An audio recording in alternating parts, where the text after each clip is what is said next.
আমি রিমি। বয়স এই তো 22।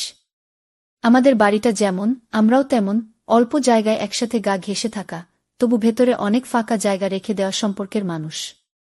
আমাদের বাড়িতে থাকি আমি, বাবা মা, আর পাশের ঘরের বাসিন্দা আমার চাচা চাচি। চাচা আমার বাবার ছোট ভাই। চাকরি করেন ব্যাংকে। নিয়মের বাইরে কিছু তিনি বোঝেন না, না জীবনে না সংসারে। আর চাচি, ওনাকে নিয়ে বলতে গেলে আমার শব্দ কম পড়ে যায়। ওনার মুখে কখনো কোনো শব্দ বেশি শুনিনি, কিন্তু চোখে চোখে অনেক কথা লুকিয়ে থাকে। অনেক না বলা কথা। আমরা সবাই একসাথে থাকি ঠিকই, কিন্তু প্রত্যেকেই যেন এক একটা আলাদা পৃথিবী। বাবা সকালে অফিস যান, ফিরে টিভি দেখেন। মা রান্নাঘরে ব্যস্ত। আমি পড়া নিয়ে, আর চাচা চাচি, ওদের মাঝখানে কেমন একটা দূরত্ব, যেটা কেউ কখনো স্পষ্ট করে বলে না। না বলেই বোধহয় সবাই বুঝে গেছে। সেই রাতে প্রথম বাড়ি নিস্তব্ধ হয়ে গেছে। আমি বিছানায় শুয়েছিলাম, জানালাটা আধা খোলা। হালকা শীতের হাওয়া বইছিল। আমি ঘুমাতে পারছিলাম না। হঠাৎ একটা শব্দ। না, শব্দ না, কান্না। চোখ বন্ধ করে শুনতে চেষ্টা করলাম। হ্যাঁ, এক নারীর কান্না। খুব নিচু স্বরে, যেন চেপে রাখা। যেন কেউ চায় না কেউ শুনুক, তবুও শব্দ বেরিয়ে আসছে। আমি ধীরে বিছানা থেকে উঠলাম। দরজার কাছে এসে কান পেতে শুনি সেই কান্না। পাশের ঘর থেকে। চাচা চাচির ঘর। আমি থমকে যাই। চাচি কাঁদছেন। কেন? একটু পরে সব থেমে গেল। মনে হলো আমি ভুল শুনেছি। ঘুমিয়ে পড়ার চেষ্টা করলাম, কিন্তু মনোযোগ আর অন্যদিকে ফিরল না। সকালবেলা চাচিকে দেখি রান্নাঘরে। চুলে খোপা, কপালে ছোট্ট টিপ, মুখে হাসি। কিছু হয়নি এমন ভান। আমি সাহস করে কিছু বললাম না। শুধু লক্ষ্য করছিলাম। এরপর আবার 1 রাত, 2 রাত, 3 রাত, টানা 5 দিন। প্রতিবার ঠিক একই সময়, রাত 12টা থেকে 12:30। চাচির কান্না যেন একটা অভ্যাসে পরিণত হয়েছে। আর আমারও শোনা, অনুভব করা, কিন্তু কিছু না বলা। একদিন সকালে মা বললেন, তোর চাচি আজকাল খুব চুপচাপ, খেয়াল করেছিস? আমি হঠাৎ চমকে উঠলাম। মাও টের পেয়েছেন? হ্যাঁ। মানে একটু ক্লান্ত হয়তো, বললাম নিজেকে সামলে। কিন্তু আমি জানতাম ক্লান্তি না, কিছু একটা আছে। চাচির চোখে লুকানো ক্লান্তি নয়, কান্নার ছাপ। ঠোঁটের কোণে না বলা দুঃখ। চাচার সঙ্গে কথা বলেন খুব কম, শুধু প্রয়োজনটুকু। যেন দুজন দুজনার ছায়া মাত্র, পাশাপাশি থেকে কোনো গল্পহীন সংসার বয়ে নিয়ে চলেছেন। আরেক রাতে কান্নার মাঝখানে একটা ফিসফিস শব্দ শুনলাম। ভালোবাসা বলে কিছু নেই। চাচির গলা, যেন নিজের মনেই বলছেন। আমার বুক ধক করে উঠল। ভালোবাসা নেই? এত বছর সংসার করে এমন একটা কথা? কি এমন হলো? আর তখন থেকেই আমি ঠিক করলাম, এই কান্নার মানে আমি খুঁজব। আমি জানি না গল্পটা আমাকে কোথায় নিয়ে যাবে, কিন্তু আমি এখন থামতে পারব না। আমি বলবে এই গল্প, আমার দেখা, আমার অনুভব করা এক চুপচাপ কান্নার রাতের গল্প।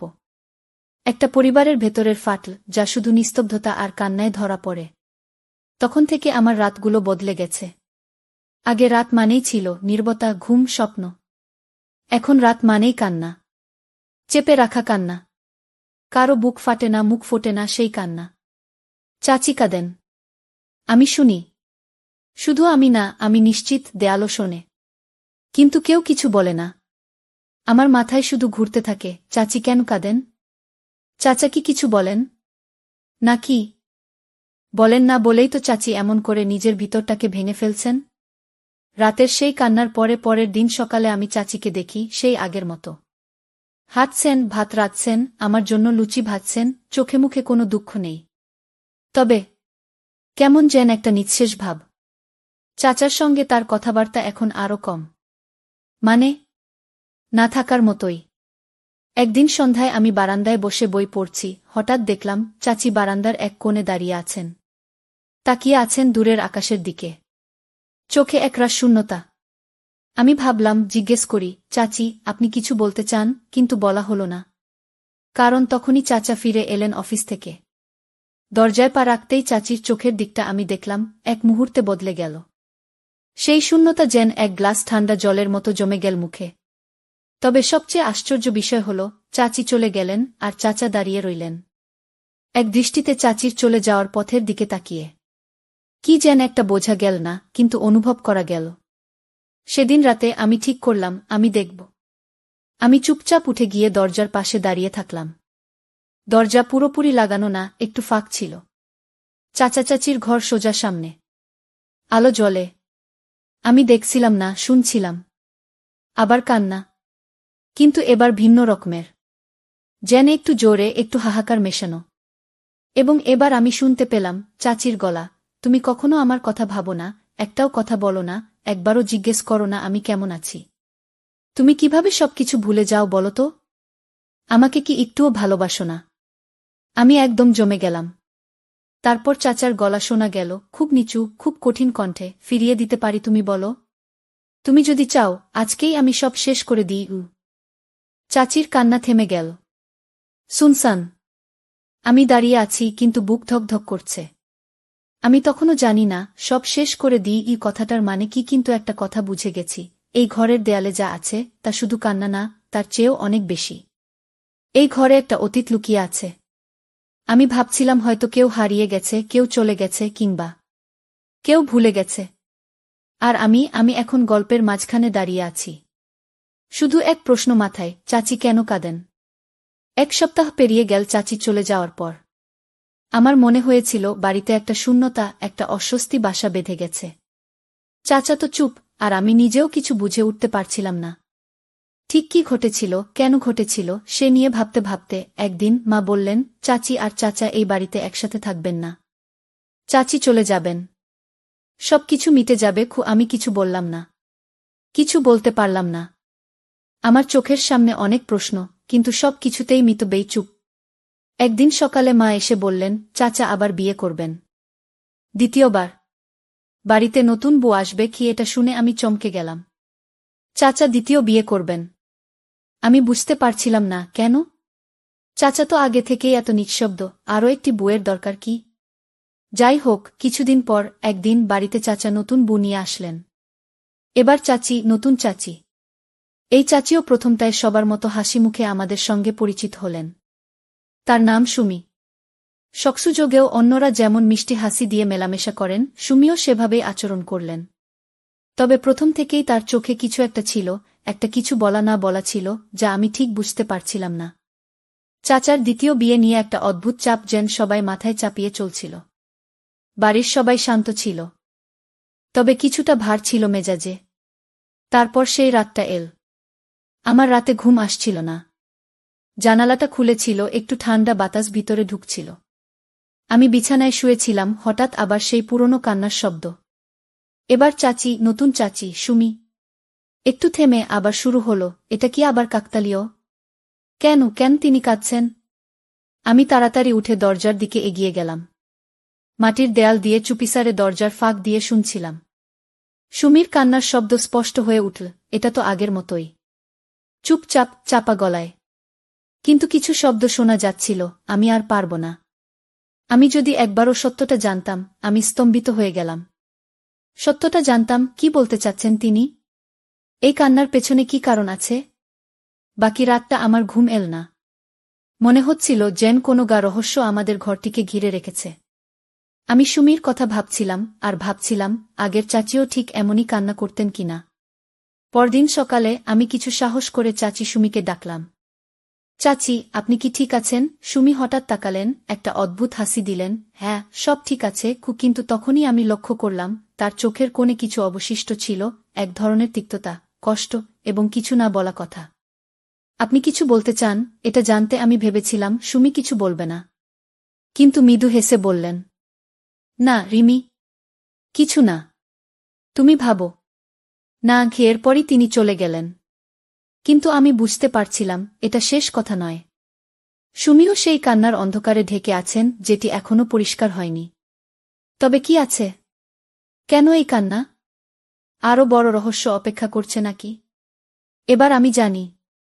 এই কান্নার ইতিহাসের মধ্যে কিছু আছে, এটা অনেক গভীর, অনেক পুরনো কিছু।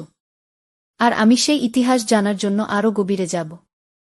আমি জানি এই বাড়ির দেয়ালে, এই মানুষগুলোর ভিতরে আরও কিছু লুকিয়ে আছে, যা শুধু কান্নার শব্দ দিয়ে বোঝা যায় না। আমি ভাবছিলাম সেই রাতে আমি কি শুনেছিলাম, চাচি সুমির কান্নার মধ্যে ছিল এক অদ্ভুত তিক্ততা, আর তার সঙ্গে একটা দুঃখের মিশ্রণ। তবে পরদিন সুমি যেন আগের মতোই সব কিছুতে হাসছিলেন, সবার সঙ্গে ঠিক যেমন আগের দিন আচরণ করছিলেন, কিন্তু আমি জানি কিছু একটা ঘটেছে। কিছু একটা ঠিক থাকছে না। তিনি এই বাড়ির পরিবেশে মানিয়ে নিতে পারছেন না। তবুও কোনো পরিবর্তন, কোনো কথা সরাসরি ছিল না। তবে সেই রাতের পর তার মধ্যে একটা আলাদা গুমোট ভাব ফুটে উঠেছিল। চাচা অফিসে চলে যাওয়ার পর সুমি আমাকে ডেকে বললেন, রিমি, একটু বসো। আমার মন একটু শঙ্কিত হয়ে গেল। কি বলবেন তিনি?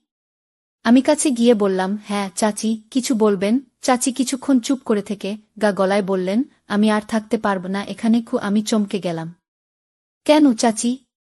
কি হয়েছে? তবে সুমি কিছুটা কাঁপানো গলায় বললেন, আমি আর চাচাকে সহ্য করতে পারব না।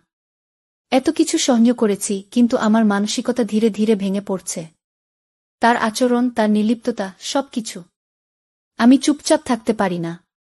আমি যদি থাকতে থাকি, তাহলে আমি নিজেকে হারিয়ে ফেলব। কথাগুলো আমার মনের মধ্যে একরাশ প্রশ্ন তৈরি করল। কিন্তু চাচা তো আপনার স্বামী।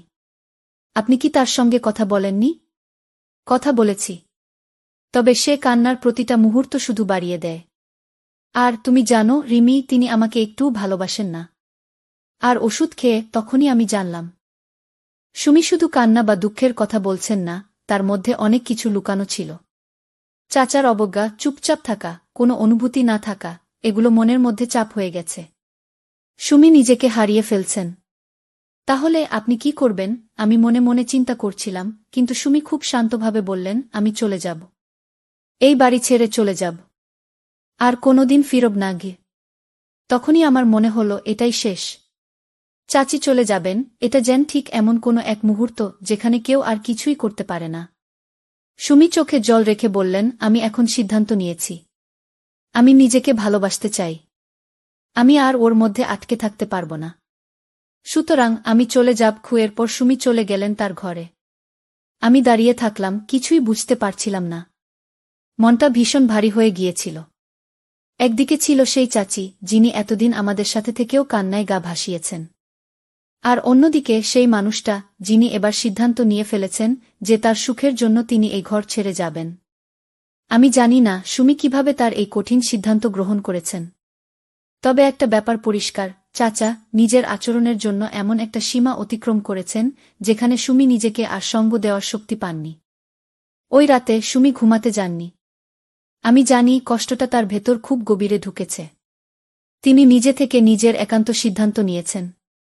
এটাই ছিল তার নিজেকে খুঁজে পাওয়ার একমাত্র উপায়। এবং আমি জানি এটা খুব বড় একটা সিদ্ধান্ত ছিল। একটি সিদ্ধান্ত যা চাচা বা আমাদের কেউ বুঝতে পারবে না।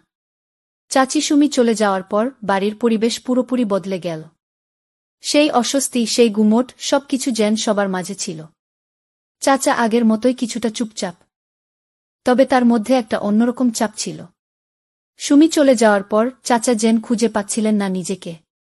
মা একদিন আমাকে বললেন, চাচা আবার মেয়ে খুঁজছে। আমি শুনে অবাক হলাম। কেন? চাচি তো আর নেই। মা বললেন, হ্যাঁ, আর কি? সে তো একদম শূন্য হয়ে গেছে।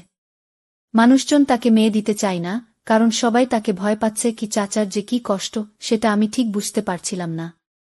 তবে তার আচরণ এবং সিদ্ধান্ত দেখে মনে হচ্ছিল চাচা এই শূন্যতাকে পূর্ণ করতে চান। কিন্তু সুমি চলে যাওয়ার পর চাচা কেবল একটা নতুন জীবন খুঁজে যাচ্ছিলেন, আর যাদের কাছে যায় তারা কেউ তার জন্য মেয়ে দিতে চাইছিল না। চাচা সেই সময় এক ধরনের মানসিক অস্থিরতায় ডুবে গিয়েছিলেন। বাড়িতে অনেকেই বলেছিল, চাচা তো কেবল বিয়ে করতে চান, কিন্তু একটা দায়িত্ব নেওয়ার মতো মানসিকতা নেই। আসলেই চাচার মধ্যে একটা গভীর শূন্যতা ছিল, তবে তিনি জানতেন না কিভাবে সেটা পূর্ণ করবেন। কিভাবে একটা সম্পর্ক তৈরি করবেন। সুমি চলে যাওয়ার পর তার অবস্থা এমন হয়ে উঠল যে তিনি জানতেন না জীবনটা কোথায় নিয়ে যাবে। তবে একদিন আমি বাড়ির বারান্দায় দাঁড়িয়েছিলাম, হঠাৎ চাচা পাশ দিয়ে হাঁটছেন। আমি সেদিকে তাকিয়ে ভাবলাম, চাচার সেই অভ্যন্তরীণ অস্থিরতা কিভাবে প্রকাশ পাচ্ছে। একটা দিন সন্ধ্যায় চাচা এসে মার কাছে বললেন, দিদিমা, আমি এবার আবার বিয়ে করব। মা একটু বিরক্ত হয়ে বললেন, তুমি তো সুমিকে হারালেই শান্ত ছিলে, এখন আবার কেন? তোমার কি কিছু শেখা হয়নি? চাচা মাথা নিচু করে বললেন, তোমরা সবাই তো বলেছিলে বিয়ে ছাড়া কিছু হবে না। এখন তো মনে হয় একটা নতুন শুরু চাই। মা রেগে গিয়ে বললেন, তুমি যদি আবার এমন কিছু করো, তাহলে আর কিছু ভালো কিছু হবে না। আমি বললাম, তুমি কি জানো চাচি সুমি কি কষ্ট পেয়েছিল? চাচা কিছু না বলে চলে গেলেন। তবে আমি জানি চাচা কি ভাবছেন। তিনি শূন্যতাকে পূর্ণ করতে চাইছেন, তবে সে কষ্ট তার কাছে অজ্ঞাত। একটা সময়ের পর চাচা পরিচিতদের কাছে নতুন মেয়ে খোঁজ শুরু করলেন। কিন্তু আশ্চর্যজনকভাবে কেউ তাকে কোনো মেয়ের জন্য রাজি হচ্ছিল না। তারা বলছিলেন, তুমি তো আগেও সুমিকে ঠিকমতো খেয়াল রাখনি, এই বয়সে তোমার আবার মেয়ে চাই কেন? এরপর চাচা দুঃখিত হয়ে বললেন, অথচ আমি তো শুধু একা থাকতে পারছি না। আমার জীবনটা এত নিঃসঙ্গ হয়ে গেছে। আবার যদি কেউ পাশে থাকে তাহলে হয়তো কিছুটা শান্তি পাব। কিন্তু কেউ তার কথা শুনতে রাজি হচ্ছিল না। চাচা একসময় আরও হতাশ হয়ে পড়লেন। তার মানে কি তিনি এই সংসারে আর কিছু পাবেন না? সবাই তাকে অবজ্ঞা করতে থাকল। তবে চাচার এই মানসিক অবস্থা পুরোপুরি পরিবর্তন হয়ে উঠছিল। এটাই সেই সময় যখন চাচার সেই নিঃসঙ্গতা, যেটা তিনি প্রথমে বুঝতে পারেননি, ধীরে ধীরে প্রকাশ পাচ্ছিল। আর নতুন মেয়ের খোঁজে তার এই শূন্যতা পূর্ণ করার চেষ্টাও ক্রমশ ভুল পথে চলে যাচ্ছিল। তবে তখনই একদিন চাচা এসে বললেন, আমি সিদ্ধান্ত নিয়েছি, আমি আর কাউকে বিয়ে করব না। আমি এখন এই একাকিত্বের সঙ্গেই বাঁচব। এটা শুনে আমি চমকে গেলাম। চাচা, যে এতদিন কেবল নতুন জীবন খুঁজে চলেছিলেন, সে আবার এভাবে ভাবতে শুরু করেছেন। এটি চাচার ভেতরের এক ধরনের পরিবর্তন, যেন তিনি নিজের শূন্যতাকে মেনে নিতে শিখছেন। তবে আমার মনে হয় চাচা আসলে একটা গভীর অভ্যন্তরীণ দ্বন্দ্বে ছিলেন। প্রথমে তিনি চেয়েছিলেন আরেকটি সম্পর্ক তাকে নতুন করে জীবন দেবে। কিন্তু শীঘ্রই বুঝতে পারলেন, তার জীবনে কোনো সম্পর্ক নতুন কিছু দিতে পারবে না, যতক্ষণ না তিনি নিজের অভ্যন্তরীণ কষ্টকে গ্রহণ করেন। এবং সে মুহূর্তে চাচা বুঝে গিয়েছিলেন, প্রত্যেকটা সম্পর্কের মধ্যে একটা ভঙ্গুরতা থাকে, এবং যদি তা অন্যের উপর চাপানো হয়, তবে সেটা শুধুমাত্র আরও বড় ক্ষতির কারণ হবে। চাচার নতুন জীবন শুরু করার সিদ্ধান্তের পর বাড়ির পরিবেশ কিছুটা শান্ত ছিল। চাচা তার সিদ্ধান্তে স্থির ছিলেন, তিনি আর বিয়ে করবেন না। কিন্তু এই সিদ্ধান্তের পরও আমাদের মধ্যে কিছু অস্বস্তি ছিল। চাচা এখনও নিঃসঙ্গ, এখনও শূন্যতায় ডুবে আছেন, তবে কেউই তার সাহায্যে এগিয়ে আসছে না। সেই সময় মা এসে এক অদ্ভুত কথা বললেন। একদিন বিকেলে আমি ঘরের কোণে বসেছিলাম, মা এসে হঠাৎ আমার দিকে তাকিয়ে বললেন, রিমি, আমি একটা সিদ্ধান্ত নিয়েছি। আমি অবাক হয়ে মাকে দেখলাম। কি সিদ্ধান্ত মা? চাচার সঙ্গে তোমার বিয়ে দেবঘু। আমি যেন আমার স্থান থেকে উঠে না দাঁড়াতে পারলাম। মনের মধ্যে প্রশ্নের ঢেউ শুরু হয়ে গেল। কি বলছেন আপনি? মা আমার দিকে গভীর দৃষ্টিতে তাকিয়ে বললেন, হ্যাঁ, ঠিকই শুনেছ। আমি মনে করি এই পারিবারিক পরিস্থিতির মধ্যেই তুমি ও চাচা একসাথে জীবন কাটাতে পারো। আমি বাকরুদ্ধ হয়ে গেলাম। আমার মনে নানা প্রশ্ন এবং চিন্তা একসাথে ভিড় করল। এটা কেন? মা, আপনি কি ভাবছেন? মা এক গভীর নিঃশ্বাস নিলেন। রিমি, তুমি তো জানো চাচার কি অবস্থা। সে একদিকে শূন্যতা নিয়ে বেঁচে আছে, আর অন্যদিকে আমাদের মধ্যে কেউ তাকে বুঝে ওঠার মতো অবস্থায় নেই। আমি যদি তোমাদের একে অপরকে সাহায্য করতে দিই, তবে কিছুটা শান্তি আসতে পারে। এটা কিভাবে সম্ভব? আমার ভেতরে দ্বন্দ্ব তৈরি হচ্ছিল, একদিকে চাচার শূন্যতা, অন্যদিকে আমি নিজে। আমি কিভাবে তাকে সাহায্য করতে পারব? কিভাবে নিজের জীবনটা এত তাড়াতাড়ি বদলে ফেলব? মা আরও কিছু বললেন, এটা অবশ্যই তোমার সম্মতিতে হবে, তবে আমি বিশ্বাস করি চাচা তোমাকে ভালোবাসবে। সে তোমাকে একমাত্র উপায় হিসেবে দেখতে পাবে। তার সাথে সম্পর্কটা যদি তুমি মেনে নাও, তাহলে আমরা পারিবারিকভাবে একসাথে থাকব। কেউ তোমাদের বিরোধিতা করবে না কি? তবে আমি কিছু বলতে পারলাম না। মনের মধ্যে এত কিছু মিলেমিশে যাচ্ছিল। আমি কি সত্যিই এমন একটা সিদ্ধান্ত নিতে পারব? চাচার কাছে যাব কি? আমার চাচা, যাকে আমি চাচা হিসেবেই জানতাম, তাকে অন্যভাবে দেখব? মা এক মুহূর্তের জন্য থেমে গিয়েছিলেন, তারপর বললেন, তোমার সিদ্ধান্তটাই আমি সম্মান করব রিমি।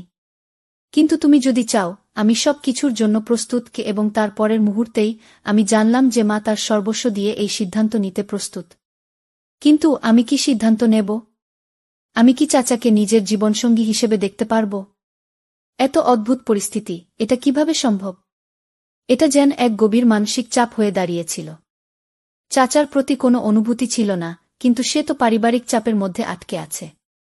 আমার জন্যও সব কিছু জটিল হয়ে উঠছিল। আমি কিভাবে বুঝব কি করতে হবে?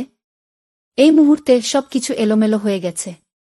পরদিন চাচা চাচির সিদ্ধান্ত নিয়ে একবার আমাকে ডাকলেন। রিমি, তুমি কি সিদ্ধান্ত নেবে? আমি আর তো কিছু চাই না, আমি শুধু তোমার পাশে থাকতে চাই। তবে আমি জানি তুমি কি ভাবছো। আমি চুপচাপ ছিলাম, মাথা নিচু করে বললাম, চাচা, আমি এখনো কিছু বুঝতে পারছি না। মা অনেক কিছু বলছেন, কিন্তু আমি কিভাবে এরকম সিদ্ধান্ত নেব? চাচা আমার দিকে তাকিয়ে বললেন, আমি জানি তুমি কিছুতেই চাপ অনুভব করো। তবে আমার শূন্যতা আর একাকিত্ব আমাকে পেয়ে বসেছে। আমি এবার ভেবেছিলাম, এই গল্পটা কোন দিকে নিয়ে যাবে? আমি কিভাবে চাচাকে সাহায্য করব, যাকে আমি শুধুমাত্র চাচা হিসেবে জানি? এবং ওই দিন আমি সিদ্ধান্ত নিলাম, আরও কিছু সময় চাচার সঙ্গে কথা বলবো। অন্তত একবার সোজাসুজি কথা বলে দেখি তার কাছে কোনো প্রশ্ন রয়েছে। সত্যি বলতে আমি তখন কিছুই বুঝতে পারছিলাম না। আমার জীবনের এক ভীষণ কঠিন সময়ের মধ্যে আমি আছি। মা যখন সেই সিদ্ধান্ত নিলেন, আমি তখন কিছুই বললাম না। আমি চুপচাপ সবকিছু মেনে নিলাম। সিদ্ধান্ত নেওয়া সহজ ছিল না, কিন্তু মা যখন বললেন, তুমি চাচাকে ভালোবাসবে আর তাকে সাহায্য করবে কি, তখন আমি বিশ্বাস করলাম যে মা ঠিকই বলছেন। হয়তো এই সময়টা আমাকে নিজেকে পরীক্ষায় ফেলতে হবে। হয়তো আমি কিছু ভালো বুঝতে পারব। একটা মাস পর চাচার সঙ্গে আমার বিয়ে হয়ে গেল। বিয়ের দিন পুরো বাড়ি এক অদ্ভুত চুপচাপ অবস্থায় ছিল। সবাই চাইছিল না, তারপরও আমাদের সবার মধ্যে একটা নতুন শুরুর অনুভূতি ছিল। তবে আমি জানি, আমার এই সিদ্ধান্তের পর আমার এবং চাচার জীবন একদম পাল্টে যাবে। চাচা সেই দিনও কেমন অদ্ভুতভাবে গম্ভীর ছিলেন। তার মুখে কোনো উচ্ছ্বাস ছিল না, কিন্তু তারপরও তাকে দেখছিলাম, সে আমাকে স্বাভাবিকভাবে সমর্থন করছে। ঠিক যেন কোনো অদৃশ্য বোঝাপড়া তৈরি হচ্ছিল আমাদের মধ্যে। চাচা এবং আমি এখন এক নতুন জীবন শুরু করেছি। প্রথম দিকে অবশ্যই একাকিত্ব অনুভূত হচ্ছিল। আমি জানি আমরা দুজনেই একটা অদ্ভুত পরিস্থিতিতে আছি, কিন্তু সময় তো এমন, সবকিছুই মানিয়ে নিতে হয়। তবে সময়ের সাথে সাথে আমি জানলাম চাচা আসলে এক অসাধারণ মানুষ। শুরুতে আমি ভেবেছিলাম সে তো শুধু একজন পরিপক্ব ব্যক্তি যে আমাকে শুধু সহ্য করছে। কিন্তু আসলে চাচা একদম আলাদা মানুষ। এত শান্ত, এত পরিপূর্ণ। তার প্রতি শ্রদ্ধা ও ভালোবাসা জন্মাল আমার মধ্যে। যে কেউ যদি তাকে একটু মন দিয়ে দেখত, বুঝতে পারত তিনি কতটা ভালো একজন মানুষ।